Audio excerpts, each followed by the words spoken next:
Curso gratuito de modelado y renderizado 3D para arquitectura. Clase 1. Programas de modelado 3D.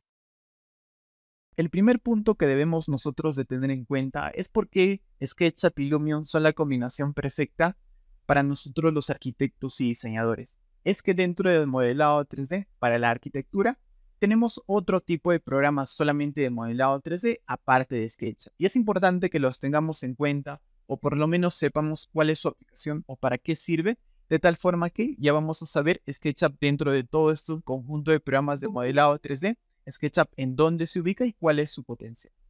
El primer programa de modelado 3D que tenemos es Blender. Blender está diseñado o enfocado en otro tipo de mercados. Por ejemplo, ingresando en la página web de Blender, podemos ver algunos aspectos importantes, este tipo de imágenes, y nos indica un personaje de videojuego, por ejemplo, y también un escenario para algún videojuego o una película.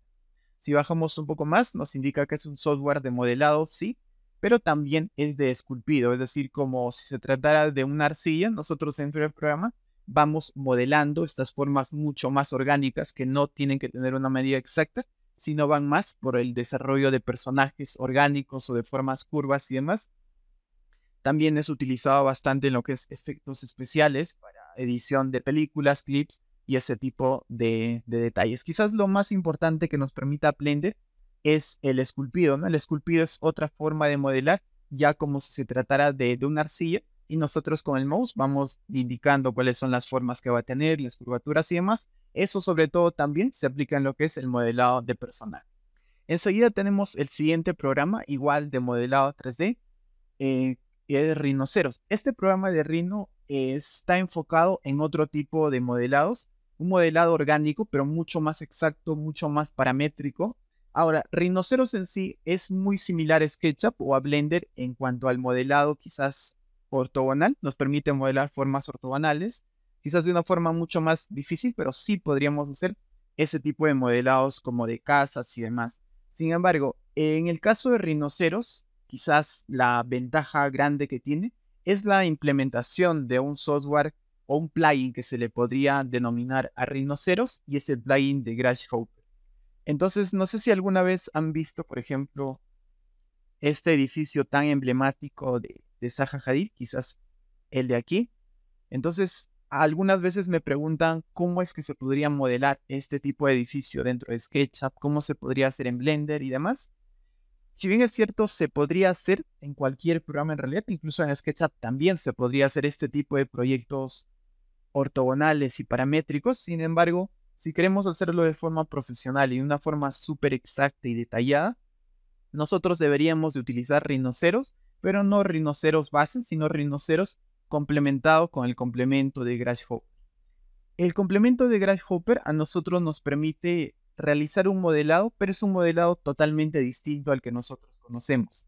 Aquí en Grasshopper se modela en base a nodos, es decir, cada uno de los nodos es una indicación distinta. Se le indica, por ejemplo, que nos cree una superficie con 16 puntos aleatorios en la superficie, y después que en cada superficie se genere una esfera y demás. Ese tipo de indicaciones se le da al programa, o mejor dicho, a Grasshopper, y Rhinoceros reinterpreta estas indicaciones y lo transforma.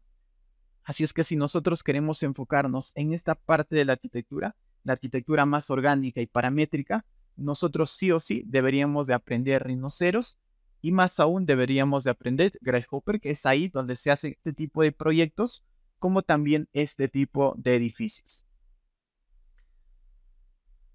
Muy bien, entonces estos serían los dos programas que son bastante importantes que los tengamos en cuenta, Rhinoceros con Grasshopper y también Blender, ¿no? Si se pueden dar cuenta hasta ahora, cada uno de esos programas tiene un enfoque en particular. Finalmente llegamos al tercer programa, que es quizás el más importante de estos tres para nosotros. Ingresando a la página web oficial de SketchUp, tenemos de entrada que nos indica que donde las grandes ideas se ponen a trabajar, nos habla de diseño, nos habla de edificio, y también ya nos indica este tipo de modelado, ¿no? A diferencia de Blender, que veíamos un personaje, en Rhinoceros veíamos objetos orgánicos. Aquí dentro de SketchUp ya de entrada podemos ver un edificio, y nos habla de visualizar nuestras ideas, nos habla también del placer de dibujar a mano y la facilidad de este programa. Incluso también nos indica que complementa lo que es el análisis bioclimático y demás aspectos que ya nos podemos dar cuenta que este software está enfocado muchísimo más en lo que es la arquitectura.